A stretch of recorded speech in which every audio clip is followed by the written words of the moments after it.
बिस्मिल्लाहिर्रहमानिर्रहीम। Welcome back. हमारी class चल रही है सर्टिफाइड इन साइबर सिक्योरिटी की, और आज हम पढ़ रहे हैं अपनी domain number 3 access control concepts, और उसके अंदर आज है हमारा लेक्चर नंबर 2 और हम पढ़ने जा रहे हैं जी कंट्रोल्स एंड रिस्क। तो कंट्रोल क्या होता है ये हम अपनी लास्ट वीडियो में पढ़ चुके हैं। एक्सेस कंट्रोल क्या होता है स्पेसिफिकली। कंट्रोल, इसे हम सिक्योरिटी कंट्रोल भी कहते हैं, ठीक है। A control serves to reduce the risk. Control कोई भी ऐसी चीज़ होगी जो ऑर्गेनाइजेशन को जो भी रिस्क हैं उनको रिड्यूस करने की कोशिश करे, और कितना रिड्यूस करे, to bring the risk within the risk tolerance of the organisation और ऑर्गेनाइजेशंस। एक कंट्रोल जो होता है वो किसी रिस्क को इतना कम कर देता है कि वो ऑर्गेनाइजेशन की रिस्क टॉलरेंस के अंदर आ जाता है, रिस्क टॉलरेंस की बाउंड्री के अंदर आ जाता है। रिस्क टॉलरेंस हम पढ़ चुके हैं अपनी डोमेन नंबर 1 के अंदर सिक्योरिटी प्रिंसिपल्स के अंदर, लेकिन मैं थोड़ा सा इसे रिव्यू कर देता हूँ। रिस्क टॉलरेंस हम कहते हैं कि कितना ऑर्गेनाइजेशन के अंदर कितनी बर्दाश्त है रिस्क टॉलरेंस के लिए, ठीक है। फॉर एग्जांपल जो है, आप जॉब के ऊपर जाते हैं रोज़ाना और आप जॉब करने जाते हैं 20 किलोमीटर दूर, और जहाँ पर आप जॉब करने जाते हैं उस प्लेस के पर, उस लोकेशन पर कोई भी और गाड़ी भी नहीं जाती, कोई पब्लिक ट्रांसपोर्ट भी अवेलेबल नहीं है, और आप बाइक के ऊपर जाते हैं रोज़ाना, ठीक है। बाइक को अगर कोई ख़राब हो जाए, आपकी बाइक, और उसको कोई ख़राबी आ जाए, तो आपके अंदर टॉलरेंस बहुत कम होगी। इस रिस्क के अकॉर्डिंग आपके अंदर टॉलरेंस बहुत कम होगी, राइट। लेकिन आपके जो है ना, लेट्स से आपके पास बॉल पॉइंट है वो ख़राब हो गई है, आपका मोबाइल फ़ोन ख़राब हो गया, तो उसकी रिस्क टॉलरेंस आपकी उससे रिलेटेड ज़्यादा होगी बनिस्बत इसके कि आपकी बाइक ख़राब हो गई है और आप अपनी जॉब पे नहीं जा सकते, ठीक है। क्योंकि सबसे टॉप प्रायोरिटी तो आपकी ये है ना कि आप जॉब पे पहुँचे। जॉब पे नहीं पहुँचेंगे तो आप अर्न कैसे करेंगे। ये है एक रिस्क टॉलरेंस का छोटा सा सिनेरियो। अच्छा, तो कंट्रोल्स की बात कर रहे थे हम। सपोज करें जी, एक जो है ना कंट्री के अंदर आप एक गाड़ी चला रहे हैं, और गाड़ी चलाते हुए आपने सीट बेल्ट लगाई हुई है। ये जो सीट बेल्ट है ये आपने इसलिए लगाई है ताकि जो एक्सीडेंट होने का और उसके बाद जो इंजरी का रिस्क है उसको मिनिमाइज करने के लिए, ठीक है ना। कंट्रोल आप किस लिए डिप्लाई करते हैं, रिस्क को मिनिमाइज करने के लिए, कम से कम करने के लिए। ये जो आप सीट बेल्ट यूज कर रहे हैं, ये हमारे पास एग्जाम्पल है फिजिकल कंट्रोल की, ठीक है। अपनी लास्ट वीडियो में बात की थी हमने कि हम कंट्रोल्स की टाइप्स को डिस्कस करेंगे। जो मेजर टाइप्स हैं हमारे पास वो हैं physical controls, logical controls and administrative controls, ठीक है। उनको हम जैसे जैसे प्रोसीड करते जाएंगे इस डोमेन नंबर 3 के अंदर हम इनको डिस्कस करते जाएंगे। जो सीट बेल्ट लगाई हुई है आपने इस सिनेरियो के अंदर, वो सीट बेल्ट क्या करेगी, उसको किस टाइप का कंट्रोल कहा जाएगा, वो एक फिजिकल कंट्रोल है। फिजिकल कंट्रोल कोई भी किसी भी ऐसे कंट्रोल को कहते हैं हम जो आपने एक्चुअली टेंजिबल कंट्रोल मीन्स के जिसको खुद से फिजिकल में डिप्लाई किया गया है, कोई ऐसा कंट्रोल जिसको हाथ लगा के टच किया जा सकता है, फिजिकल कंट्रोल कहलाएगा, ठीक है ना। और जो जो ऐसा कानून जो आपको ये करने को कहता है कि आप सीट बेल्ट लगाए बगैर आप गाड़ी ड्राइव नहीं कर सकते, वो कानून, वो जो लॉ है वो कहलाएगा एडमिनिस्ट्रेटिव कंट्रोल, ठीक है। आई होप सो कि आप इन दो कंट्रोल्स में डिफरेंस जान चुके हैं। कोई भी कंट्रोल जो फिजिकली डिप्लाई किया जाए वो कहलाएगा फिजिकल कंट्रोल, और कोई कानून, कोई लॉ, कोई स्टैंडर्ड जिसके अकॉर्डिंग आप जो है ना काम कर रहे हैं, तो वो कहलाएगा एडमिनिस्ट्रेटिव कंट्रोल, ठीक है ना। फॉर एग्जांपल एडमिनिस्ट्रेटिव कंट्रोल ये है कि आपको कहा जाता है कि आप जब भी गाड़ी लेकर सड़क पे जा रहे हैं तो आपके पास लाइसेंस आपके पास होना चाहिए। This is called administrative control, जो हुकूमत का एक लॉ है, जो कानून है, ठीक है। और फिजिकल कंट्रोल ये है कि जो है ना रास्ते में कहीं पे ट्रैफिक पुलिस वाले खड़े होंगे और वो चेक कर रहे होंगे कि आपके पास वाकई लाइसेंस वाली जो नोटबुक है, जो लाइसेंस वाला कार्ड है, वो आपके पास है या नहीं। ये फिजिकल कंट्रोल है कि फिजिकली जो है ना हुकूमत चेक भी कर रही है लोगों को कि किसके पास जो है ना लाइसेंस है और किसके पास नहीं है, ठीक है। अब हम आगे चलते हैं। Controls assessment. कंट्रोल्स असेसमेंट का मतलब है कि आपने कहाँ पर कौन सा कंट्रोल जो है ना डिप्लाई करना है, वो किस चीज़ पे डिपेंड करता है। वो डिपेंड करता है वैल्यू पे कि किस चीज़ को आप प्रोटेक्ट कर रहे हो। मिसाल के तौर पे आपके जो है ना आपके पास कोई $50 की चीज़ है, और आप जो है ना उसको प्रोटेक्ट करने के लिए $100 का कोई कंट्रोल डिप्लाई कर दो, तो ये तो सरासर बेवकूफ़ी होगी ना। आप किसी भी $50 की चीज़ को प्रोटेक्ट करने के लिए $100 रुपीज़ वाला या $100 वाला कंट्रोल डिप्लाई नहीं करोगे, क्योंकि वो तो एक्चुअल चीज़ से भी महंगा है। सो ये डिपेंड करता है कि चीज़ की वैल्यू क्या है, उसके अकॉर्डिंग आप जो है ना कंट्रोल डिप्लाई करोगे। चीज़ अगर है $10 की तो आप $10 से कम प्राइस वाला ही कोई कंट्रोल डिप्लाई करोगे ना, ठीक है।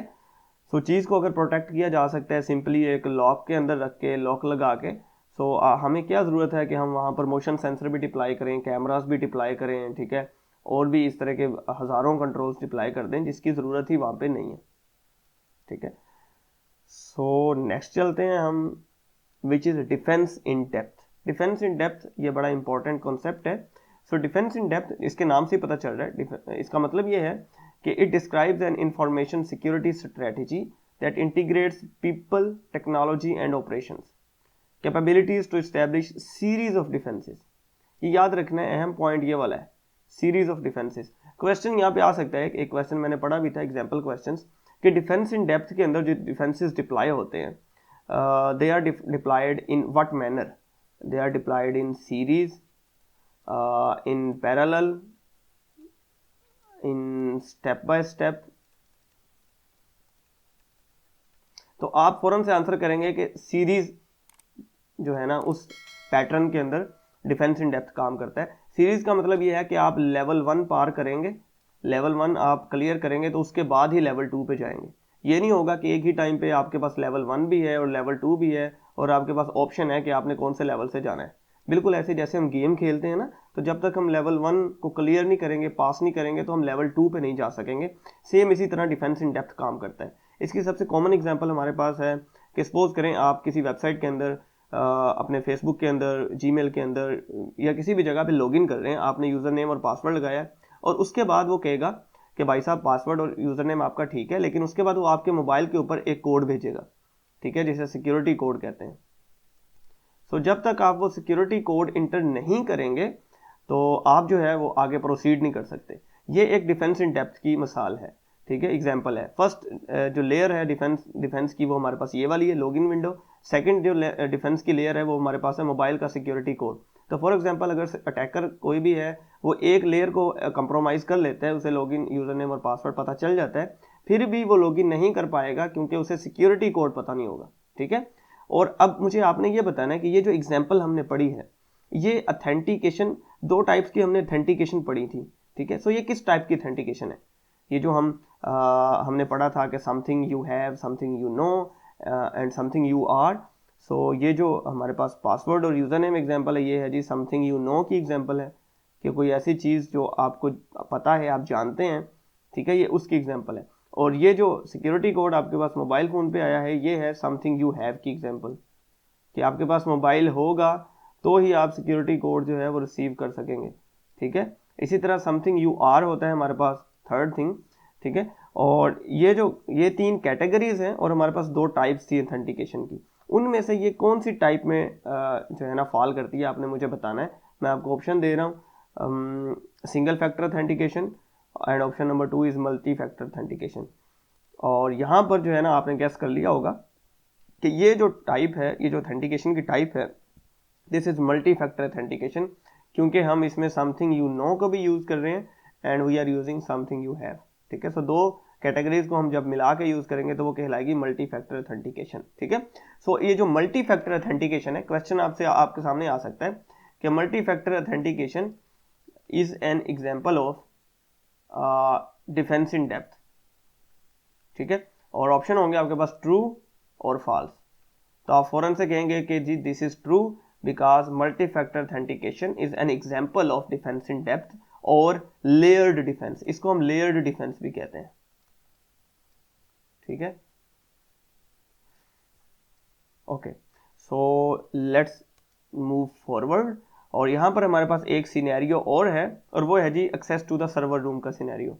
एक पर्सन है जो कि ऑथेंटिक पर्सन है और उसने एक कंपनी के डाटा सेंटर में को एक्सेस करना है। वो ऑथराइज्ड पर्सन है, कंपनी के अंदर ही काम करता है, लेकिन जब वो डाटा सेंटर के अंदर इंटर होने लगेगा, सो लेयर 1 के ऊपर जो कंट्रोल डिप्लॉयड होगा वो होगा डोर का लॉक, जिसे वो कैसे ओपन करेगा, या तो वो अपना एक्सेस कार्ड स्वाइप करेगा, या उसके पास कीज़ होंगी, चाबियाँ होंगी जिनको लगा के वो डोर को ओपन करेगा, या वहाँ पर कोई बायोमेट्रिक स्कैनर लगा होगा, जहाँ पर वो स्कैन हो जाएगा और उसका जो बायोमेट्रिकली जब वो वेरीफाई हो जाएगा ये बंदा, तो फिर वो जो है ना उस सर्वर रूम का दरवाज़ा खोल सकता है। Let's say this is the admin, ठीक है।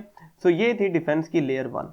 लेयर 1 के ऊपर हमारे पास नॉर्मली फिजिकल कंट्रोल होते हैं, ये बात याद रखनी है कि नॉर्मली लेयर 1 के ऊपर हमारे पास फिजिकल कंट्रोल होते हैं। एग्जांपल देता हूँ इसकी एक और, कि जब भी आपने घर में दाखिल होना होता है तो आप जो है ना घर के सबसे पहले घर का दरवाज़ा या गेट उसका लॉक होता है, जब तक वो नहीं ओपन होगा आप घर के अंदर दाखिल नहीं हो सकेंगे। So this is the physical control, और फिजिकल कंट्रोल्स की अपनी एक इम्पोर्टेंस होती है। फिर उसके बाद जब ये एडमिन सर्वर रूम के अंदर इंटर हो जाएगा तो उसके सामने लेवल 2 आएगा। अब उसने किसी सर्वर की कॉन्फ़िगरेशन करनी है या किसी मशीन की सेटिंग्स को चेंज करना है, तो उसके सामने लेयर 2 आएगा कि ऑथराइजेशन या ऑथेंटिकेशन का लेवल, कि भाई साहब अपने यूज़र नेम और पासवर्ड या जो भी की वगैरह है उसके थ्रू लॉगिन करें, उसके बाद ही आप इसमें कोई मॉडिफिकेशन कर सकते हैं। सो ये जो लेयर 2 है जहाँ पर लॉजिकली वो अपनी आइडेंटिटी को वेरीफाई करवाएगा, this is called a technical control. Technical control को ना हम लॉजिकल कंट्रोल भी कहते हैं। और लॉजिकल कंट्रोल की सबसे अच्छी डेफिनेशन ये है कि anything which involves the use of IT equipment is called technical control. कोई भी ऐसा कंट्रोल जिसके अंदर आईटी इक्विपमेंट का या लॉजिक का जो है ना कॉन्सेप्ट यूज हो रहा है, तो वो लॉजिकल कंट्रोल कहलाएगा, ठीक है। फॉर एग्जांपल यहाँ पर आईटी बेस्ड वो वेबसाइट है ना एक, जहाँ पर वो लॉगिन हो रहा है या एक इंटरफेस है, वो फिजिकल कोई चीज़ तो है नहीं, कोई फिजिकली डोर तो नहीं है, लेकिन वो लॉजिकली चीज़ है। इसी तरह क्वेश्चन आ सकता है कि firewall rules are an example of, firewall rules are an example of, ठीक है। So what type of access control is this? Firewall rules जो है फिजिकल एक्सेस कंट्रोल और लॉजिकल एक्सेस कंट्रोल और एडमिनिस्ट्रेटिव एक्सेस कंट्रोल। तो आप फौरन से समझ जाएंगे कि ये जो फायरवॉल रूल्स हैं ये क्योंकि डिजिटली डिप्लॉय होते हैं सिस्टम के अंदर और ये सिस्टम के साथ मिलकर काम कर रहे हैं, ये आईटी इन्वायरमेंट का हिस्सा होते हैं। So these are the logical control, ठीक है। आई होप सो कि बात आपको समझ आ गई है। अच्छा, लेयर 3 पे अब ये जो लॉगिन कर लेगा ये एडमिन, और इसके बाद ये है ना किस पॉलिसी के अकॉर्डिंग, किस रूल्स के अकॉर्डिंग जो है ना ये उस सर्वर की चेंजिंग कर सकता है। For example let's say rule कहता है कि जी आप 15 दिन के अंदर अंदर दोबारा से किसी चीज़ को चेंज नहीं कर सकते। अगर आपने किसी चीज़ को चेंज करना है तो 15 डेज़ का टाइम चाहिए होगा। फॉर एग्जांपल वो फेसबुक के ऊपर अगर आपने फेसबुक पेज का नेम चेंज करना है ना, तो एक दफ़ा आपने नाम चेंज कर दिया तो वो कहेगा कि जी 30 डेज़ का आई थिंक ड्यूरेशन होता है कि 30 डेज़ के अंदर अंदर आप दोबारा नाम नहीं चेंज कर सकते, 30 डेज़ गुजरेंगे तो आप नाम चेंज कर सकते। So these are the rules. ये है जी लेयर 3, ठीक है। वो रूल भी अगर वो पास कर लिया उसने, वो लेयर 3 का लेवल पास करेगा तो फिर वो अपना डिजायर्ड ऑपरेशन परफॉर्म कर सकेगा, ठीक है। So this is an example of layered defence, और we can say this is an example of defence in depth, ठीक है। सो यहाँ तक मैं आपको 2-3 सिनेरियोज कवर करवा चुका हूँ, एंड आई होप सो कि आप जो है अभी तक टेक्निकल कंट्रोल्स, लॉजिकल कंट्रोल्स और फिजिकल कंट्रोल्स का आपको आइडिया हो चुका होगा। और अगर नहीं हुआ तो बाकी चीज़ें हम साथ साथ कवर करते जाएंगे तो बड़ा अच्छे से आपको आइडिया हो जाएगा जैसे जैसे हम इस वीडियो के अंदर प्रोसीड करेंगे। लेकिन अभी जो है वीडियो काफ़ी लंबी हो गई है, तो हम यहाँ पर इस लेक्चर को एंड करते हैं। And thank you so much and अल्लाह हाफिज़।